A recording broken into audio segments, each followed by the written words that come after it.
Bonjour et bienvenue sur un tuto qui va vous montrer la possibilité de colorier cette petite Zopiac. Alors avec toutes ces petites photos que j'ai récupérées sur internet, je ne faut pas le dire. Donc en gros, en fin de compte on fait un nouveau petit document. 300 dpi ce sera plus le fun parce qu'au moins on pourra vraiment travailler plus en détail. Sur un petit carré, nous dupliquons le calque vers le centre 1, on retourne là-bas. Petit CTRL T pour la sizer un petit peu. On importe notre petit bout de bois, on essaie de positionner à peu près. On va dans édition, transformation, déformation de la marionnette. Et c'est là qu'on peut appliquer quelques petits points d'ancrage pour qu'on puisse, hop là, modifier tout ça en temps réel, mes amis. Et oui, au moins, comme ça, elle est vraiment bien sur cette petite branche. Ensuite, on va essayer d'aller un petit peu plus vite quand même, on a compris le principe. Voilà.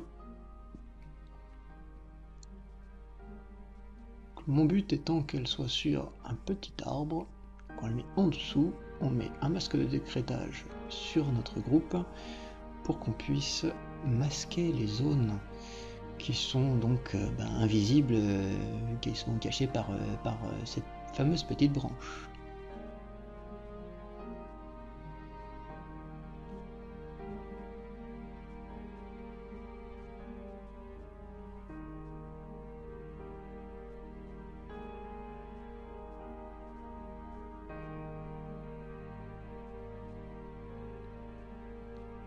Bon, nous allons attaquer maintenant les petites feuilles. On va prendre le lasso. On copie, on colle, on agrandit, on recolle. Enfin, on recopie, on recolle pour faire une petite duplication, ou sinon on reste appuyé sur Alt pour déplacer, pour dupliquer le calque sélectionné déjà. Voilà, hop. À peu près bon, on va mettre un petit fond. Sur... Ce que j'aime bien, c'est déformer avec cet outil-là, qui se situe tout en haut à droite là, pour vraiment déformer à fond l'image pour plus que ça ressemble du tout à la photo de base ou à la focale même de la photo prise, on va dire de l'appareil qui a pris ça. Donc voilà, hop, un petit coup de gomme à droite à gauche, enfin pas réellement de gomme mais plutôt de... Ah, j'aime pas gommer, moi je préfère passer par des masques de décrétage pour voilà, hop, déverrouiller par exemple le masque.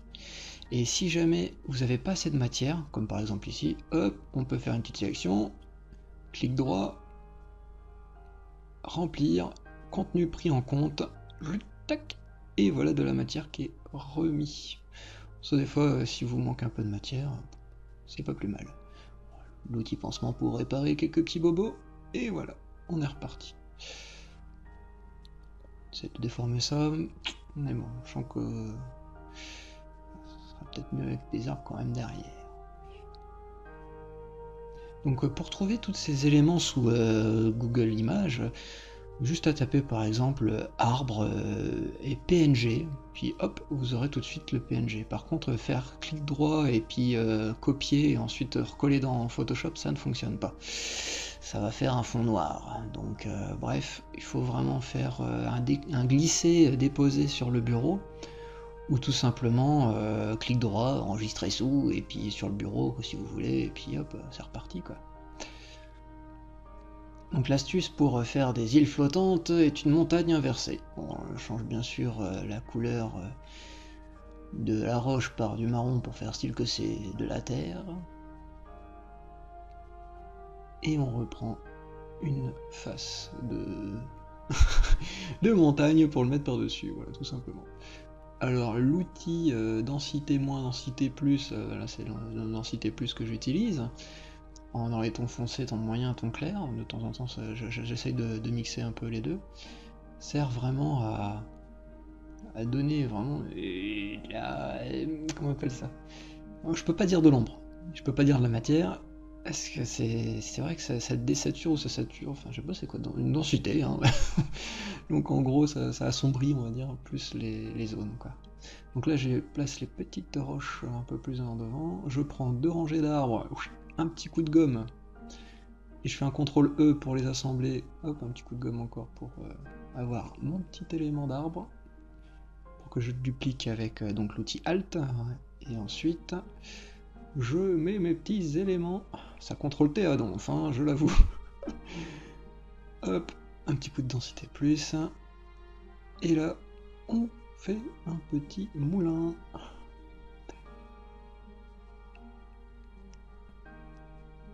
J'avoue, j'étais un petit peu à l'arrache. La preuve, il reste un peu pas mal de blanc, on va dire,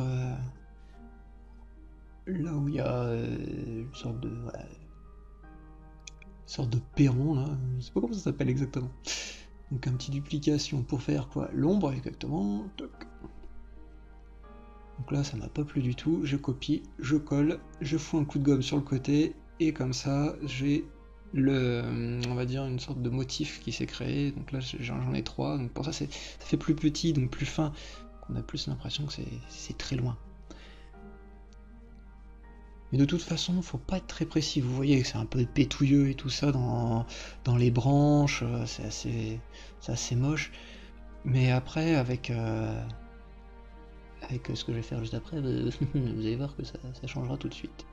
Petit coup de marionnette sur la déformation pour que ça soit un petit peu circulaire. Voilà.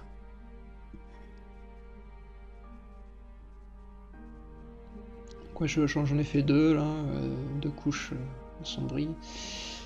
Donc comme vous pouvez voir, dans les montagnes du fond, très très au fond, derrière la tête de la petite Zopiac, c'est un peu bleuté.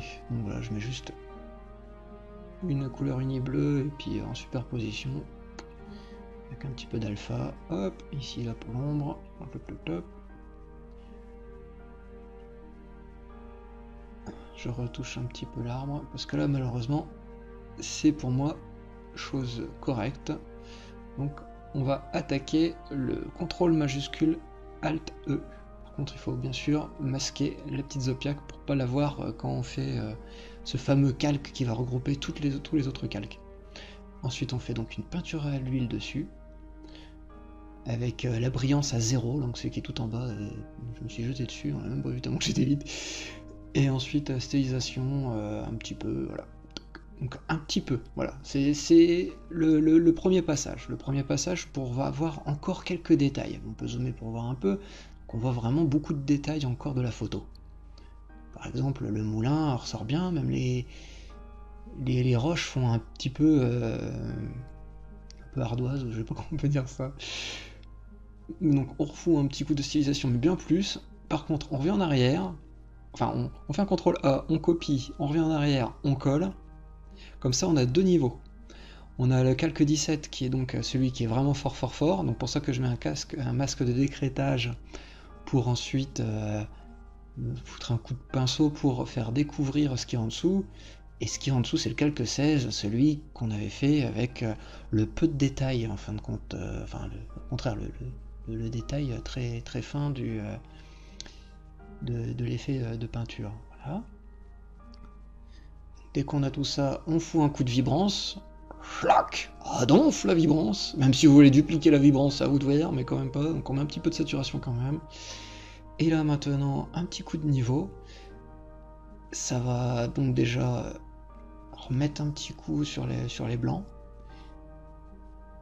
Et ensuite, voilà, repartir un peu plus sur quelque chose de très atténué, très clair, pour faire ressortir le paysage. Alors, bien évidemment, il faut que ça soit un petit peu plat, parce qu'après, voilà, on met les petites ombres. Alors les ombres, tout simplement comme d'habitude, produit 80%, je le mets en violet comme d'hab, et c'est parti pour, on va dire un peu Monsieur la Sphère sur ces éléments que je n'avais pas encore pu vraiment maîtriser. Parce que j'avais mis un petit coup de désaturation, enfin de petites mains là. Mais bon, il faut vraiment faire ressortir tout ça. Petit coup de doigt, ça sert toujours le doigt, franchement. Donc là par contre, j'ai rien fait à la tablette, c'est uniquement à la souris. Ça m'a pris vraiment chrono en main, on va dire, 1 heure pour... bien sûr, il faut retrouver tous les éléments. Les éléments par contre c'est assez long à trouver. Faut pas croire, super, il a pris les premiers trucs qui venaient. Non, au contraire, j'ai vraiment sélectionné. Donc voilà, hop, On peut regarder ce que ça peut rendre aussi en normal, hein. Il y en a qui s'amusent à faire ce style-là. Bon, moi je préfère un peu plus sombre si possible, avec bien sûr le produit, et puis mis peut-être à une cinquantaine d'opacité, ouais. L'opacité de 50 à peu près, ou 40, je sais même plus, combien que j'avais mis. Ah non, moins, c'était moins. Bon, c'est pas grave, je remettrai après. 60, ouais. Un truc comme 50, quoi. Donc on voit de près, ouais, on voit tout de suite l'effet de peinture qui démarque à fond, et comme ça on a un fond sans contour avec un personnage avec contour, comme ça il ressort énormément. Bon, soit on regarde avant, après, ok, bon. On fait un nouveau calque, on prend le pinceau, on prend une grosse épaisseur, voilà. Et on fait un petit cadre. Juste pour faire un peu le focus, quoi, parce que c'est agréable quand même d'avoir ce petit effet. Bon, pas non plus aussi fort que ça, hein, bien sûr, hein. On va le baisser un peu. Ouais, 25, c'est pas trop mal. Voilà, ça cadre un peu plus le sujet. Donc voilà comment réussir à faire avec de simples photos prises sur Google Images un fond. Même si ça rend peut-être pas comme le dessin, mais au moins ça ressort un peu plus. Bon courage à vous, et j'espère que vous y arriverez, parce que c'est super simple, faut s'y mettre.